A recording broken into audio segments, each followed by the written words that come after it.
નમસ્કાર વિદ્યાર્થી મિત્રો, આજના વિડીયોમાં ધોરણ 6 સામાજિક વિજ્ઞાન ભારતની શોધ યાત્રા ભારત અને તેનાથી આગળ એ પાઠ્યપુસ્તકના પ્રકરણ 1માં પૃથ્વી પર સ્થાનોની સ્થિતિમાં આપણે સ્વાધ્યાયના બદલે જે પ્રશ્નો, પ્રવૃત્તિ અને પ્રકરણો આવે છે તેનો અભ્યાસ કરીશું.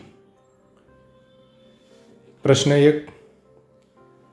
આ પાઠ્યપુસ્તકના પ્રકરણ 5માં પાના નંબર 76 પર અને આકૃતિ 5.2 પર પાછા ફરીએ તો માપપટ્ટી 2.5 સેન્ટીમીટર બરાબર 500 કિલોમીટર લઈએ તો નર્મદા નદીના મુખપ્રદેશથી ગંગા નદીના મુખપ્રદેશ સુધીના વાસ્તવિક અંતરની ગણતરી કરો. નકશા પર તમારા માપને સરળ અંકમાં લખો. તો અહીંયા નકશો તમે જોઈ શકો છો કે જે પાના નંબર 76 ઉપર આપેલો છે. અહીંયા નર્મદાનો મુખ ત્રિકોણ પ્રદેશ છે અને અહીંયા ગંગાનો છે. તો અહીંયાથી અહીંયા સુધી આ જે માપ છે એ તમારે માપપટ્ટી મૂકવાની છે અને જે માપ થાય એ માપને 2 સેન્ટીમીટર બરાબર 500 કિલોમીટર લઈ અને એને પરિવર્તિત કરવાની છે. તો અહીંયા તમારા પાઠ્યપુસ્તકમાં જે ચિત્ર આપેલું છે એના અને અહીંના માપમાં થોડો ઘણો તફાવત રહી શકે છે. આ નકશામાં તમે જોઈ શકો છો. તો અંદાજે 1700થી 1800 કિલોમીટર જેટલું અંતર આવે છે. અહીંયા તમારા પાઠ્યપુસ્તકના નકશા મુજબ માપ થોડુંક અલગ બની શકે છે, પણ ખાસ યાદ રાખો તમારે પાઠ્યપુસ્તકમાં અહીંયા નર્મદા નદીથી ગંગા નદીના મુખ ત્રિકોણ સુધીનું અંતર છે એ માપવાનું છે અને પછી એને પ્રમાણ માપમાં 2.5 સેન્ટીમીટર બરાબર 500 કિલોમીટર લઈ અને ગણતરી પૂરી કરવાની છે. બીજો પ્રશ્ન, જ્યારે લંડનમાં બપોરે 12 વાગ્યાનો સમય હોય છે તો તે સમય ભારતમાં સાંજના 5:30 વાગ્યા હોય છે. કેમ? તો ભારતનો પ્રમાણ સમય છે ઇન્ડિયન સ્ટાન્ડર્ડ ટાઈમ એ ગ્રીનિચ રેખા કરતાં 5 કલાક અને 30 મિનિટ આગળ છે.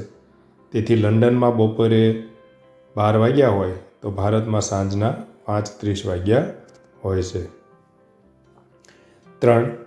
આપણને નકશામાં રૂઢ સંજ્ઞાઓ અને રંગોની જરૂર શા માટે હોય છે?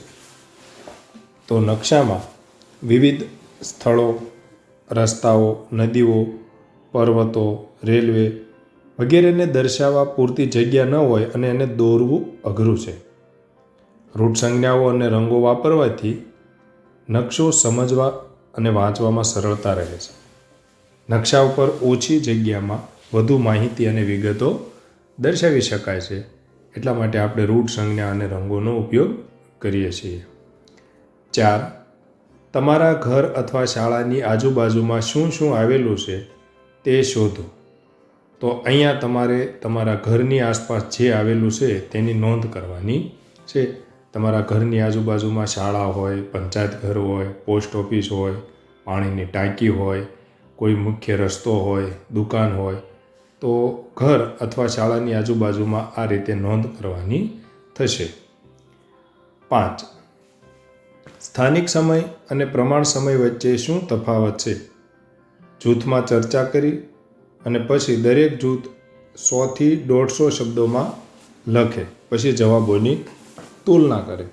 તો અહીં આપણે સ્થાનિક સમય અને પ્રમાણ સમય શું છે એ જોઈએ. તો સ્થાનિક સમય એટલે શું? તો કે સ્થાનિક સમય છે એ સૂર્યની સ્થિતિ પ્રમાણે દરેક સ્થળે અલગ અલગ હોય છે. તેનો આધાર સ્થળના રેખાંશ પર હોય છે. જે રેખાંશ હોય ત્યારે એના ઉપર સૂર્ય આવશે ત્યારે એનો સ્થાનિક સમય ગણાશે.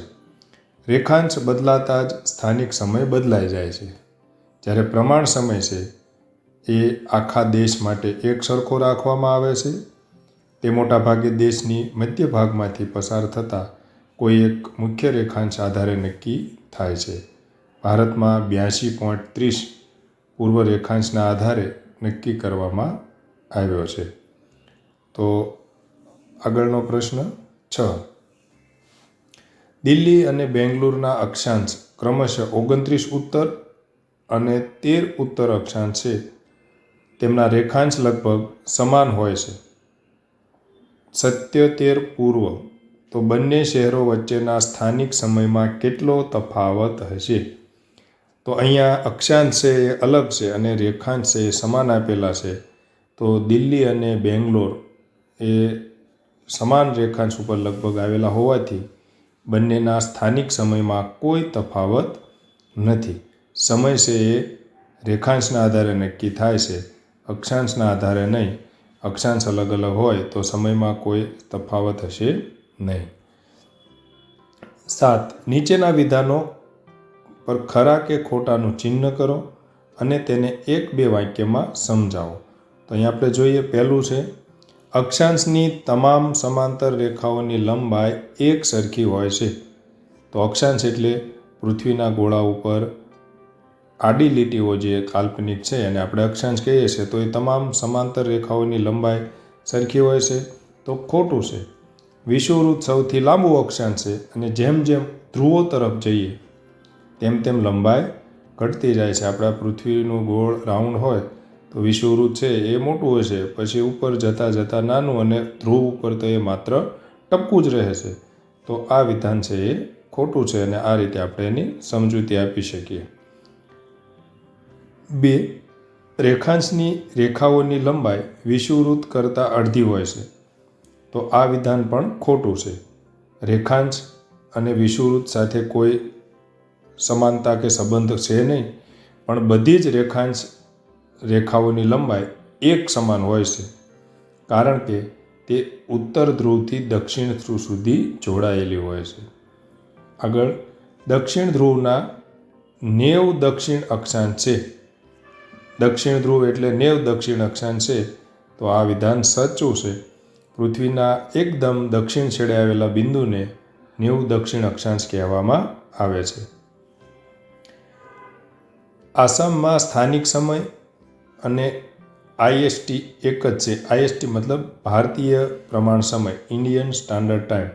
તો આસામનો સ્થાનિક સમય અને પ્રમાણ સમય બે એક છે. તો એ વિધાન ખોટું છે, કારણ કે ભારતનો પ્રમાણ સમય છે એ 82.5 પૂર્વ રેખાંશ પરથી નક્કી થાય છે, જ્યારે આસામ તેનાથી ઘણું પૂર્વમાં હોવાથી ત્યાંનો સ્થાનિક સમય અલગ હોય છે. ટાઈમ ઝોનને વિભાજિત કરતી રેખાઓ રેખાંશની રેખાઓની સમાન હોય છે, મેરિડિયન્સ સાથે સમાન હોય છે. તો આ વિધાન છે એ સાચું છે. સામાન્ય રીતે ટાઈમ ઝોન છે એ રેખાંશના આધારે જ નક્કી કરવામાં આવે છે, એટલે રેખાંશની રેખાઓની એ સમાન હોય છે. વિષુવવૃત્ત એક અક્ષાંશ વૃત્ત પણ છે. તો એ સાચું છે. વિષુવવૃત્ત છે એ 0 અક્ષાંશ છે અને તે સૌથી મોટું અક્ષાંશ વૃત્ત છે. અહીંયા શબ્દ સંસાધન એક પ્રવૃત્તિ આપેલી છે. આડી અને ઊભી ચાવીઓ છે એ ગુજરાતીમાં પ્રશ્ન છે અને તેને ઇંગ્લિશમાં નીચે સ્પેલિંગ ઉપરથી કરવાના છે. તો ડાબેથી જમણે આડી ચાવી અને ઉપરથી નીચે એટલે કે ઊભી ચાવીઓ જે અંકોની આપેલી છે, તો એના અહીંયા ઇંગ્લિશમાં જવાબ છે એ તમે જોઈ અને એ કરી શકશો. પહેલાં જાતે પ્રયત્ન કરો, ત્યારબાદ જવાબ સાથે આપણે મેળવીએ તો આપણને કેટલું આવડે છે એનો આપણને ખ્યાલ આવે.